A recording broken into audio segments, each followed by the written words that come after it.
केरल के तिरुवनंतपुरम से सांसद शशि थरूर अपनी पार्टी के रवैये से नाराज दिख रहे हैं। उन्हें लगता है कि पार्टी संसद की गतिविधियों से उन्हें पीछे धकेल रही है और राज्य के लिए भी उनकी कोई भूमिका तय नहीं कर रही। यही वजह है कि दिल्ली की हालिया मुलाकात में उन्होंने राहुल गांधी से पूछ ही लिया कि पार्टी में आखिर उनकी भूमिका क्या है। जब वहां भी उन्हें जवाब की जगह मायूसी हाथ लगी तो खबरें आने लगी कि थरूर की बेचैनी बढ़ रही है। तो क्या थरूर बागी हो सकते हैं? शशि थरूर 16 साल से राजनीति में हैं। वो डिप्लोमेट रहे और 2009 से कांग्रेस पार्टी के सांसद हैं। उन्होंने मनमोहन सिंह सरकार के दूसरे कार्यकाल में विदेश राज्य मंत्री और मानव संसाधन राज्य मंत्री का दायित्व संभाला था। अब पार्टी उन्हें महत्वपूर्ण मुद्दों पर संसद में बोलने भी नहीं देती है। ये थरूर को चुभ भी रहा है। उन्हें लगता है कि पार्टी उन्हें जानबूझकर हाशिए पर धकेल रही है, लेकिन क्यों? कहा जा रहा है कि कांग्रेस पार्टी विरोधियों की तारीफ करके थरूर के रवैये से नाराज है। हाल ही में थरूर ने राष्ट्रीय और राज्य स्तरीय राजनीति के प्रमुख विरोधियों की प्रशंसा की। थरूर ने प्रधानमंत्री नरेंद्र मोदी के अमेरिका दौरे की उपलब्धियों की जमकर प्रशंसा की है। पहले तो उन्होंने वॉशिंगटन बुलाए जाने को बड़ी बात बताई।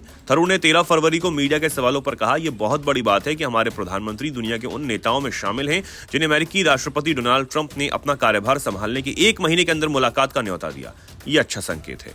राजनीति में इस तरह के जेस्चर का अर्थ निकाला जाता है और थरूर के प्रति पीएम मोदी के इस जेस्चर का भी अर्थ कांग्रेस ने भी निकाला है। दूसरी तरफ शशि थरूर ने एक लेख में केरल की एलडीएफ सरकार की प्रशंसा कर दी। लेख में राज्य सरकार के औद्योगिक विकास की प्रशंसा की थी, जिससे राज्य में कांग्रेस पार्टी के भीतर असंतोष पैदा हो गया। थरूर को ऑल इंडिया प्रोफेशनल कांग्रेस के प्रभार से भी हटा दिया गया। ये संगठन थरूर का ही तैयार किया हुआ है। राहुल गांधी के साथ मुलाकात में थरूर ने इस बात पर भी नाराजगी जताई।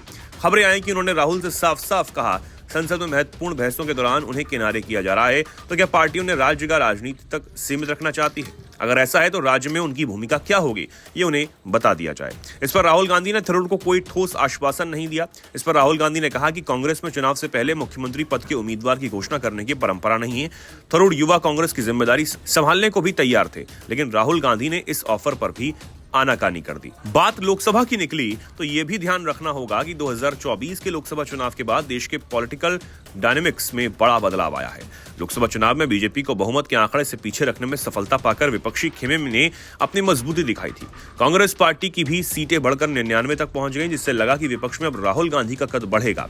हालांकि जम्मू कश्मीर झारखंड के चुनाव में कांग्रेस के निराशाजनक प्रदर्शन के बाद हरियाणा और महाराष्ट्र में बीजेपी को सत्ता से दूर रख पाने में मिली असफलता ने विपक्षी खेमे में खलबली मचा दी थी।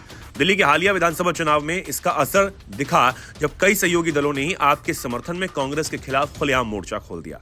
क्या राहुल गांधी और कांग्रेस के प्रति विपक्षी खेमे में बढ़ता अविश्वास भी शशि थरूर की हालिया गतिविधियों का आधार बना है?